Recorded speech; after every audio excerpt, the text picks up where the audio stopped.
კეთი დარახველიძე ილიას სახელმწიფო უნივერსიტეტის კანცლერი არის ჩვენი სტუმარი. მოგესალმებით, ქალბატონ კეთი, მადლობა რომ დილით გამონახეთ დრო და მოხვედით, თუმცა იმდენად აქტუალურია და პრობლემატურია ის გადაწყვეტილებები, რაც ქართული ოცნების ხელისუფლებამ მიიღო, რომ ამაზე ვფიქრობ, რომ საუბარი მხოლოდ ამ ეთერით არ დასრულდება. პირველ რიგში არ ვიცი როგორ შეიძლება შეფასდეს ეს გადაწყვეტილება, თუმცა რამდენად ჰქონდა ილიას უნივერსიტეტს მოლოდინი, რომ ასეთი რადიკალური და ფაქტობრივად სასიკვდილო განაჩენს უდრის, ხო, ამ უნივერსიტეტისთვის, არა მხოლოდ, მაგრამ განსაკუთრებით ილიას უნივერსიტეტისთვის გადაწყვეტილება. რამდენად იყო მოლოდინი, რომ ასეთი მძიმე ჩაჩეხვა მოხდებოდა ხელისუფლების მხრიდან? პირველ რიგში მოგესალმებით, მადლობა მოწვევისთვის, მივესალმები მაყურებელს და მადლობა ამ თემით დაინტერესებისთვის. ნამდვილად მძიმე დღეა, გამოუგნებელი გადაწყვეტილება მიღებული ხელისუფლების მიერ. რამდენად ველოდით ამ გადაწყვეტილებას რთული სადგმელი, მაგრამ მოსალოდნელი იყო და პროგნოზირებადი, თუ შევხედავთ, რა ხდებოდა ბოლო 2 წლის განმავლობაში. იგივე ილიას სახელმწიფო უნივერსიტეტთან მიმართებაში ჩვენ შეგვიძლია გავიხსენოთ ავტორიზაციის პოლიტიზების პროცესი, როცა 2024 წლის სექტემბერში ილია უნის სრულიად არასამართლიანად და მიკერძოებულ გარემოში გამოუცხადეს ერთწლიანი პირობითი ავტორიზაციის მინიჭების გადაწყვეტილების შესახებ, როცა არსებობდა უკვე სრული პოზიტიური შეფასებები ადგილობრივი და საერთაშორისო ექსპერტების მიერ გულისხმობ იმას, რომ ავტორიზაციის პროცესი გულისხმობს 7 სტანდარტის მიხედვით უნივერსიტეტის შეფასებას და პროცესი ასე წარიმართება, ჯერ ფასდება 7 სტანდარტის მიხედვით უნივერსიტეტი წარადგენს თავის თვით შეფასებას, შემდეგ ადგილობრივი და საერთაშორისო ექსპერტები აფასებენ უნივერსიტეტს და ყველა მიმართულებით, 7-ვე მიმართულებით უნივერსიტეტს გქონდა პოზიტიური შეფასება, მაგრამ მივიღეთ ის შედეგი, რაც მივიღეთ ავტორიზაციის საბჭომ სცადა უნივერსიტეტისთვის სრულიად დაუსაბუთებლად ამ გადაწყვეტილების გამოცხადება. გახსოვთ თქვენ, რომ ეს გადაწყვეტილება ჩვენ გავასაჩივრეთ და საბოლოოდ უნივერსიტეტმა მოიპოვა სრული ავტორიზაცია. ანუ უბრუნდები 2 წლის წინ რა ხდებოდა უმაღლესი განათლების სისტემის მიმართულებით ამ თვალსაზრისით, რომ რამდენად მოტივირებული შეიძლება ყოფილიყო პროცესი ილია უნის მიმართ.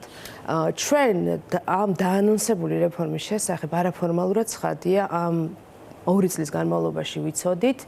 შევაფასებ ამას, რომ ეს იყო საკმაოდ მოსალოდნელი, თუმცა არა ამ ფორმით, რა ფორმითაც მთავრობამ ეს გადაწყვეტილება გამოგვიცხადა და ფაქტიურად ნელი სიკვდილი გამოუცხადა არა მარტო ილიას უნივერსიტეტს, ბევრ სხვა უმაღლეს საგანმანათლებლო დაწესებულებას და მას შეგვიძლია ვისაუბროთ. ეს რეფორმა არ ეხება მხოლოდ ილია უნის, ცხადია ილია უნისთან მიმართებაში ეს გადაწყვეტილება საკმაოდ მძიმედ არის გამოხატული და როგორც თქვენ ახსენეთ, 120 პროგრამიდან შეიძლება ითქვას, რომ მას რჩება 9 პროგრამის განხორციელების საშუალება, ანუ ეკრძალება ყველა სხვა მიმართულებით პროგრამების განხორციელება, ანუ მიღება მომდევნო წლიდან, ანუ შემოდგომიდან უკვე 2025-26 წლის სასწავლო წელს. რჩება დაახლოებით 9-10 პროგრამა და ასევე თუ შეხედავთ უკვე გვიან ღამით ატვირთულ დადგენილებაში, რასაც ვკითხულობთ, კვოტების მიმართულებით, ფაქტიურად თუ უნდა გამოგვეცხადებინა 4000-5000 სტუდენტის მიღება, ჩვენ უფლებას გვაძლევენ, ანუ ნებას გვრთავენ, რომ მივიღოთ მხოლოდ 350-400 სტუდენტი, რაც არის დაახლოებით 10%. ანუ ეს არის სრული შეზღუდვა, აკრძალვა, ჩვენ გვართმევენ უფლებას განვახორციელოთ სწავლის შესაძლებლობა ახალი სტუდენტებისთვის. ანუ უნივერსიტეტი, რომელსაც 17000-მდე სტუდენტი ყავდა, 17300 აქტიური სტუდენტი ყავს და 3000-ზე მეტი პედაგოგი, ახლა გამოდის, რომ თანამშრომელი ადმინისტრაციული პერსონალის ჩათვლით. სულ 20000-თან ადამიანია დასაქმებული უნივერსიტეტში, აქვს უდიდესი გამოცდილება, ძალიან ესეთი მკაფიო და ესეთი კაშკაშა წარმატებები და გამოირჩევიან ხოლმე სტუდენტები, თქვენი აქვე გეტყვით, სხვა უმაღლეს სასწავლებლის სტუდენტებისგან, ну რაღაცნაირად მაინც ვფიქრობ, რომ საინტერესო სწავლა არის თქვენთან. გამოდის, რომ აი ამ 20000 ადამიანიდან თუ 350 სტუდენტი უნდა მიიღოთ, ძნელია შეაფასოთ, მაგრამ რომ შევხედოთ, ანუ ეს უდრის ფინანსურ ასევე არასტაბილურობას მყისიერად, მაგრამ გრძელვადიან პერსპექტივაში ცხადია მომავალი წლიდან და ასე შემდეგ, მომდევნო წლებში უნივერსიტეტს ეყოლება უფრო ნაკლები სტუდენტი, ანუ ჩვენ ხომ უნდა კურსდამთავრებული ყავდეს, თქვა წავიდეს 4000-5000 სტუდენტი, არ გქონდეს მიღების საშუალება იმ რაოდენობის, როგორცაც უნივერსიტეტი გეგმავდა. ეს პირდაპირ მიბმული არის ფინანსურ მოლოდინებზე, ჩვენი სამოქმედო გეგმა მინიმუმ გაწერილია 3 წლის განმავლობაში, რაც არის თქვა 7 წლიანი სტრატეგიის ნაწილი, ანუ უნივერსიტეტის 3 წლის განმავლობაში გეგმავს ფინანსური მოლოდინების მიხედვით, როგორი პერსონალი დაიქირაოს, რა ვალდებულებები აიღოს საერთაშორისო პროექტებში, რა ვალდებულებები აიღოს კვლევის დაფინანსების მიმართულებით. ეს ხომ არ არის სასწავლო პროგრამების დაფინანსება, ხოლმე ანუ წლიდან წლამდე არ ფუნქციონირებს უნივერსიტეტი და ამ თვალსაზრისით ცხადია თუ ჩვენ საუბრობთ, რომ მხოლოდ უნივერსიტეტს შესაძლებელია ქონდეს მხოლოდ 10%-ის ფარგლებში შემოსავლები და ასევე დაგეგმარების საშუალება, ეს უდრის სხვა მიმართულებებით უნივერსიტეტის დაშლის პერსპექტივას. ცხადია, ჩვენ ყველა პერსონალს გავუფრთხილდებით, აკადემიურ, ადმინისტრაციულ, სამეცნიერო პერსონალს, მაგრამ უნივერსიტეტს აქვს ვალდებულება ამ პერსონალის წინაშე მინიმუმ ფინანსური თვალსაზრისით. წარმოუდგენელია უნივერსიტეტის ოპერირება ამ რეალობაში. ანუ ეს უდრის უნივერსიტეტის ფაქტიურად დახურვას, გარდაქმნას იმ ფორმით, რა ფორმითაც ის არსებობს. მაგალითად, თუ ვისაუბრებთ კვლევის დაფინანსებაზე, მნიშვნელოვან ინვესტიციებზე, მათ შორის ინფრასტრუქტურის განვითარებაზე, მათ შორის სტუდენტებისთვის მნიშვნელოვანი მხარდამჭერი პროექტების დაფინანსების მიმართულებით. უნივერსიტეტს უბრალოდ ამის საშუალება არ ექნება. სულ რომ სახელმწიფომ გადაწყვიტოს უფასო ადგილებისთვის გამოყოფილი დაფინანსების ფარგლებში უნივერსიტეტს გამოუყოს პროექტზე დაფუძნებული ბიუჯეტი. ეს წარმოუდგენელია, თუ შევხედავთ ილიას უნივერსიტეტი რამდენს ხარჯავს იგივე კვლევის მიმართულებით, სხვადასხვა სახელმწიფოზე მეც ვხარჯავთ ჩვენთან მიმართებაში, ანუ კვლევის მიმართულებით და ბევრი სხვა მიმართულებით და შეგვიძლია ასევე ვისაუბროთ სახელმწიფო მხარდაჭერაზე ფინანსური თვალსაზრისით სახელმწიფო უნივერსიტეტებს როგორ აფინანსებს მთავრობა. კეთილი, ან გამოდის, რომ თუ აი ამ ქართული ოცნების დეფორმად შეფასებულ რეფორმას მივყვებით და ეს გავუვათ და ვფიქრობ რომ არ გავუვათ, ამათაც მოგვიანებით ვისაუბროთ. გამოდის რომ ილიას უნივერსიტეტი მხოლოდ ერთ კორპუსში უნდა დაეტიოს, ხო? თუ ჩვენ საუბრობთ რომ მიზანი არის ადამიანების შემცირება, ხელოვნურად უკვე შეგვიძლია ავიღოთ ილიანის მაგალითი, მაგრამ სხვა უნივერსიტეტებშიც იგივე მოხდება. ეს ნიშნავს შენობების დაცლას ადამიანებისგან, ეტაპობრივად. ცხადია, ადამიანებისგან გამოთავისუფლებული შენობები, მაგრამ ეს ხომ არ არის სწავლის პროცესი მხოლოდ. უნივერსიტეტს თუ რჩება კვლევა, იქ არის უნიკალური ლაბორატორიები, კვლევითი მიმართულებები, რომლისგანაც უნივერსიტეტი ვერ დაიცლება, თუ ეს პირდაპირ ძალადობრივად არ მოხდა ამის გაკეთება. ამ შემთხვევაში ახლა უნივერსიტეტს რა კვოტებიც გამოუცხადეს და რა მიმართულებებსაც უტოვებენ, ჩვენ შეგვიძლია ვისაუბროთ, რომ მინიმუმ რამდენიმე შენობასთან მიმართებაში მოკლევადიანი გეგმა რეალურად არსებობს.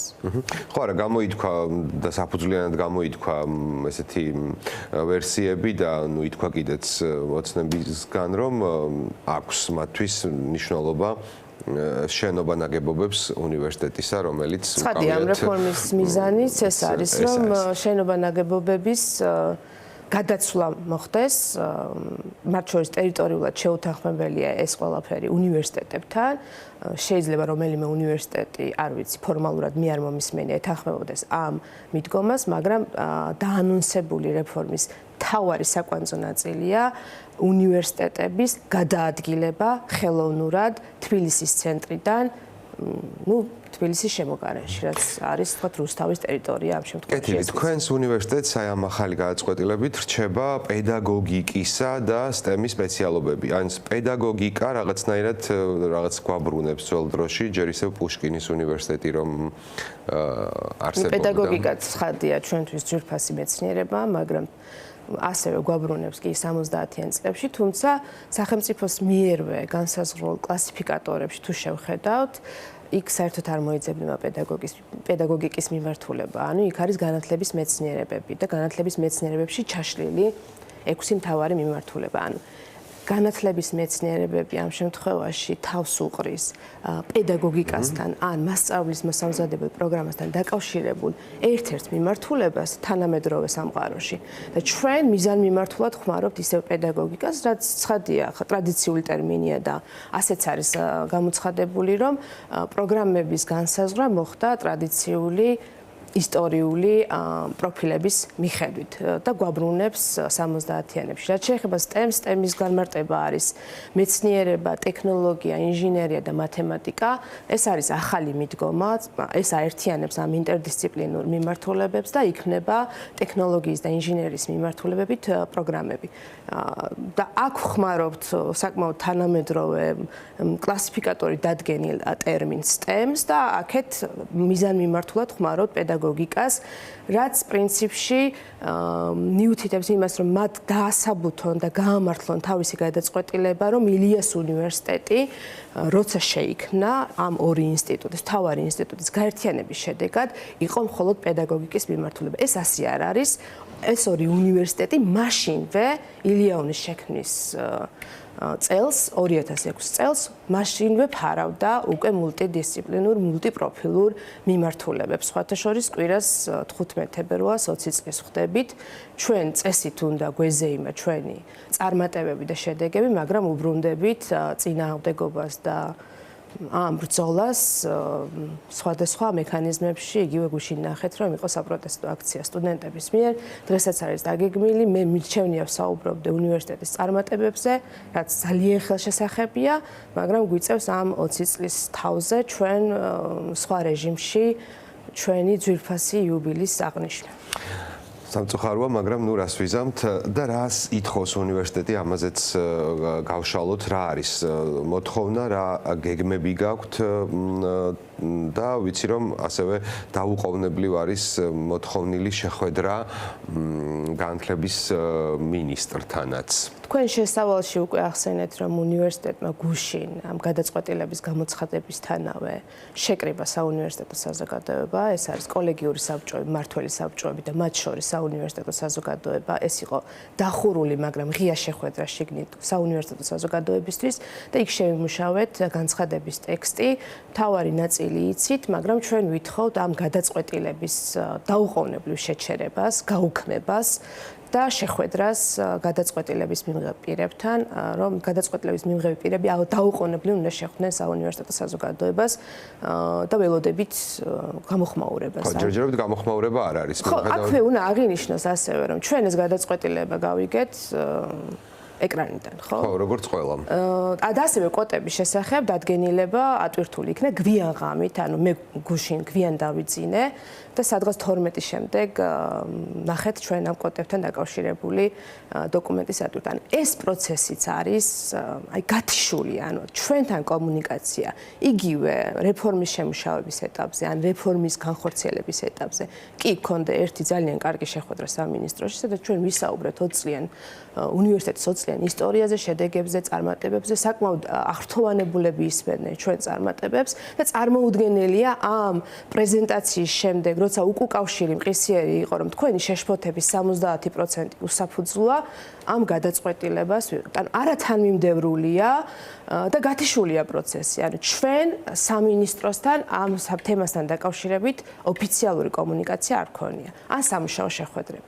თუმცა მაშინ იმ შეხვედრის დროს შეგვიყვნენ, რომ ერთი თვის თავზე უნივერსიტეტებთან ექნებოდათ უკავშირი ამ მიმართულებით. ცხადია, ცერემონიულ შეხვედრებს არ გულისხმობთ, ჩვენთვის ძალიან მნიშვნელოვანია სამუშაო შეხვედრები, როდესაც გადაწყვეტილების მიმღები ან ტექნოკრატი ადამიანები ხვდებიან უნივერსიტეტის წარმომადგენლებს და მათთან ერთად განიხილავენ უკავშირს თუნდაც გარკვეულ პროგრამებთან მიმართებაში მიღების აკრძალვასთან დაკავშირებით. და საერთოდ აი ეს მოდელი აკრძალვა თქვენ ვერსად ვერ ნახავთ, ვერც ერთ ქვეყანაში, არ გულისხმობ მხოლოდ ნორმალურ ქვეყნებს, ვერ ნახავთ, რომ სახელმწიფო უკრძალავდეს სახელმწიფო ინსტიტუციას სასწავლო პროგრამის განხორციელების უფლება. თქვენ შეიძლება ნახოთ, მაგალითად გერმანიის მოდელი, დანიის მოდელი, ფინეთის მოდელი, რომ კონკრეტულ უნივერსიტეტებში ისევ უნივერსიტეტების ნებით და სახელმწიფოსთან თანამშრომლობით უნივერსიტეტებში არსებობს გარკვეული მიმართულებები, რომელსაც სახელმწიფო განსაკუთრებით უჭერს მხარს. იგივე ფინანსურად, იგივე პოლიტიკურად, მაგრამ არ არსებობს მოდელი პარალელურად სხვა პროგრამების აკრძალვის და რატომ ამას თავისი ახსნა აქვს ავტონომია, აკადემიური თავისუფლება, ახირებული ტერმინები არ არის. ეს არის ფუნდამენტური პრინციპები, რომელიც უნდა არსებობდეს განვითარება და რომ არსებობდეს ერთი მიმართულების განვითარება, აუცილებლად ჭირდება სხვა მიმართულებების განვითარება. და ჩვენ ამ დრომდე ნებისმიერი მიმართულების განვითარებაზე ვიღებდით პასუხისმგებლობას ჩვენი ავტონომიის, აკადემიური თავისუფლების ფარგლებში, მათ შორის პასუხისმგებლობის ფარგლებში, მათ შორის საზოგადოების წინაშე აღებული პასუხისმგებლობის ფარგლებში. ანუ მთელი ეს პროცესები იყო ავტონომიური ყოველ შემთხვევაში ჩვენს უნივერსიტეტთან მიმართებაში და აკადემიური თავისუფლების ფარგლებში. მაგრამ არ არსებობს რომელიმე მიმართულების განვითარება ან მონოპროფილურობა თუ არ იარსებებს სხვა მიმართულებები და ჩვენთან ეს ყველაფერი საზიაროა, არა მარტო ფინანსური რესურსი, არა მარტო აკადემიური რესურსი, ინფრასტრუქტურული რესურსი. წარმოუდგენელია პედაგოგიკის პროგრამების განხორციელება სხვა მიმართულებების გარეშე. ხო, ნუ ლოგიკურიც არის. და თუ არ ყავს ახალი სტუდენტი, არ არსებობს ახალი სისხლი. ჩვენი კვლევა, სასწავლო პროგრამა და გარემო მთლიანად დამოკიდებულია ახალი სტუდენტის არსებობაზე. ეს არ არის მხოლოდ ფინანსური ნაწილი უნივერსიტეტისთვის. ნებისმიერ აკადემიურ პერსონალს და მეცნიერს ჭირდება ახალი სტუდენტი, ახალი სისხლი. ესე ვითარდება ყველაფერი. და ჩვენთან სტუდენტები პირდაპირ ჩართულები არიან კვლევებში. და საველე სამუშაოებში. რა არის, არ ვიცი, რთულია ვისაუბროთ გეგმებზე, მაგრამ ხო, რაღაცნაირად უნივერსიტეტმა თავი უნდა გადაირჩინოს, უნდა როგორც თქვენ ამბობთ, დაუყოვნებლივ გაუქმებას ითხოვთ, რაც ნაკლებად მოსალოდნელია. ნუ თუმცა მაინც სხვანაირად არ გამოვა. უბრალოდ ჩვენ ამიტომ ვითხოვთ შეხვედრას და ამიტომ შეიძლება არ არსებობდეს ამ შეხვედრის შესაძლებლობა, რომ ამის მოსმენა არ უნდოდეთ. იმიტომ რომ ჩვენ რაზეც ვსაუბრობთ, ეს არის ობიექტური რეალობა. შეუძლებელია ამის განხორციელება ასე, შეუძლებელია უნივერსიტეტებს ექცეოდე ასე, მათ შორის რეგიონის უნივერსიტეტებს. როგორ შეიძლება ვეუბნებოდეთ გორის, ზუგდიდის, ახალციხის, თელავის აბიტურიენტებს, რომ თქვენ მხოლოდ და მხოლოდ გექნებათ შესაძლებლობა ტურიზმის, პედაგოგიკის ან აგრომეცნიერებების მიმართულებით.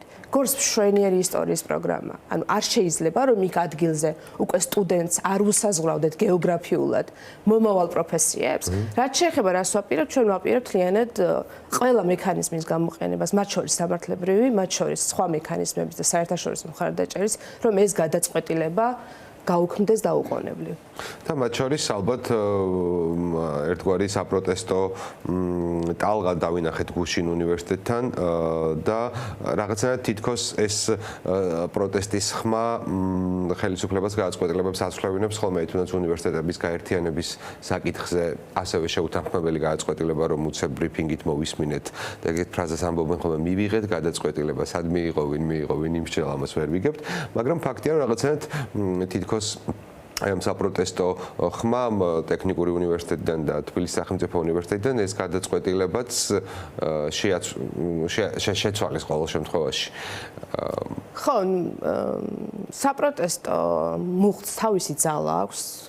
ცხადია, სტუდენტებს თავის გამოხატვის ალბათ სურვილი ექნება და გუშინდელ საპროტესტო აქციას რაც შეეხება, აბსოლუტურად ჩემთვისაც მოულოდნელი იყო და ასევე მასშტაბები, იმიტომ რომ მთელი დღის განმავლობაში ჩვენ დაგვეგმილი გქონდა სხვა შეხვედრები და აბსოლუტურად მოულოდნელად გავიგეთ ამ გადაწყვეტილების შესახებ და ჩვენ მაშინვე უკვე აკადემიური სტილით მოვიწვიეთ ჩვენი აკადემიური საზოგადოება.